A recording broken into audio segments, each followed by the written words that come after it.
ఇక డీటెయిల్స్ చూస్తే ఇవాళ సాయంత్రం ఢిల్లీలో ఏఐసీసీ కీలక సమావేశం జరగనుంది. ఈ సమావేశంలో తెలంగాణ పీసీసీ అధ్యక్షుని ఎంపికపై చర్చ జరగనుంది. ఇందుకోసం నిన్న రాత్రే తెలంగాణ సీఎం రేవంత్ రెడ్డి ఢిల్లీ చేరుకున్నారు. అధ్యక్ష పదవికి కీలక నేతలు పోటీ పడుతున్నారు. పోటీలో మహేష్ కుమార్ గౌడ్, మధు యాష్కి గౌడ్, ఎస్టీ సామాజిక వర్గం నుండి పోటీ పడుతున్న బలరాం నాయక్ పోటీ పడుతున్నారు. బీసీ సామాజిక వర్గానికి పీసీసీ అధ్యక్ష పదవి కేటాయిస్తారనే టాక్ నడుస్తోంది. సామాజిక సమీకరణాల నేపథ్యంలో పీసీసీ అధ్యక్షుణ్ణి హైకమాండ్ ఫైనల్ చేయనుంది.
ఇవాళ సాయంత్రం ఢిల్లీలో ఏఐసీసీ కీలక సమావేశం జరగనుంది. దానికి సంబంధించిన బ్రేకింగ్ న్యూస్ చూస్తున్నాం.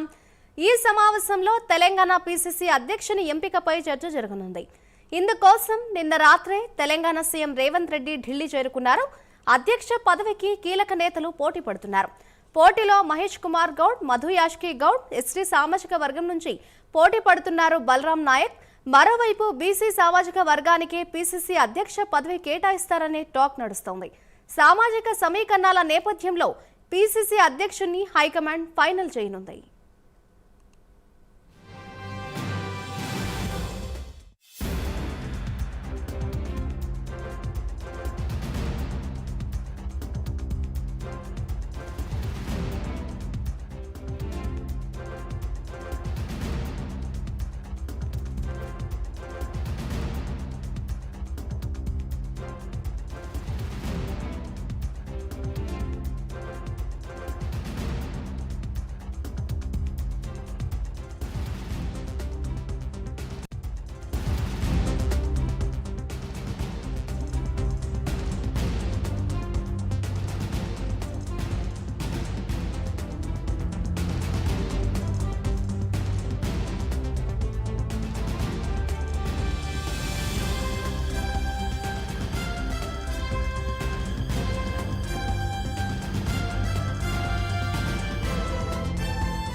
ఇవాళ సాయంత్రం ఏఐసీసీ కీలక సమావేశం జరగబోతోంది. ఇదే అంశంపై మరింత సమాచారాన్ని మా ప్రతినిధి నాగేంద్ర అందిస్తారు లైవ్ ద్వారా.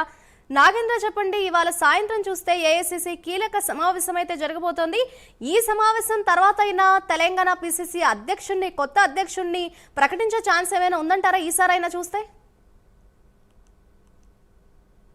తెలంగాణ కాంగ్రెస్కి సంబంధించినటువంటి చాలా కీలక సమావేశం ఏఐసీసీ కార్యాలయంలో జరగబోతుంది. సీఎం రేవంత్ రెడ్డి నిన్న రాత్రే ఢిల్లీకి వెళ్ళారు. 2 రోజుల పాటు ఢిల్లీలో ఆయన పర్యటించబోతున్నారు. ఈరోజు సాయంత్రం ఏఐసీసీ కేంద్ర పెద్దలతో, ఏఐసీసీకి సంబంధించినటువంటి నేతలతో సీఎం రేవంత్ రెడ్డి సమావేశం కాబోతున్నారు. ఈ సమావేశంలో ప్రధానంగా తెలంగాణ రాష్ట్రానికి కాంగ్రెస్ నూతన అధ్యక్షుడి ఎంపికకి సంబంధించినటువంటి అంశం పైన ప్రధానంగా చర్చ జరగబోతుంది. ఈ సమావేశంలో ప్రధానంగా నూతన అధ్యక్షుడికి సంబంధించినటువంటి అంశంలో ఇప్పటికే ఢిల్లీ కేంద్రంగా పలు దఫాలుగా సమావేశాలు ఏర్పాటు చేసినప్పటికీ ఇప్పటి వరకు కూడా దానికి సంబంధించినటువంటి అంశంలో ఒక కొలికి వచ్చినటువంటి పరిస్థితి లేదు. తాజాగా బీసీ సామాజిక వర్గం నుంచి ప్రధానంగా మహేష్ కుమార్ గౌడ్తో పాటు అదేవిధంగా మదియాస్కి ఇద్దరు కూడా ప్రధానంగా రేసులో ఉన్నారు. అదేవిధంగా ఎస్టీ సామాజిక వర్గం నుంచి బలరాం నాయక్, ఈ ముగ్గురు పేర్లు కూడా ప్రధానంగా పీసీసీ రేసులో ముందున్నాయి. దాంట్లో ప్రధానంగా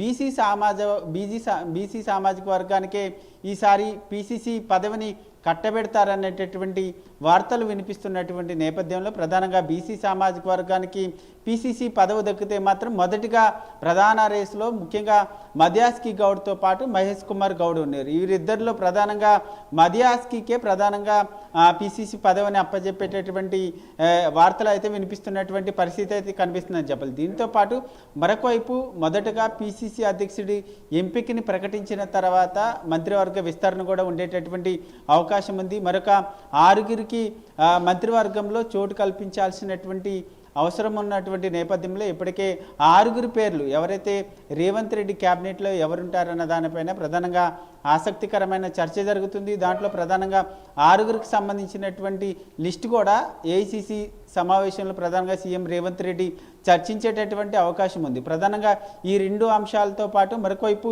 కార్పొరేషన్లకు సంబంధించినటువంటి అంశం కూడా ఉంది. ఇప్పటికే 35 మందితో కూడుకున్నటువంటి కార్పొరేషన్ చైర్మన్లను కూడా ఇప్పటికే ప్రకటించినటువంటి పరిస్థితి ఉంది.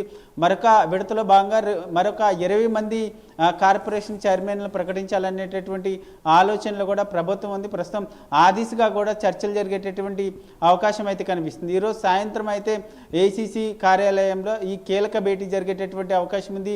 దీంట్లో ప్రధానంగా నూతన అధ్యక్షుడిని మాత్రం ప్రధానంగా ఎంపిక చేసేటటువంటి అవకాశాలు అయితే కనిపిస్తున్నాయని చెప్పాలి. మాత్రం రైట్, థ్యాంక్ యూ నాగేంద్ర.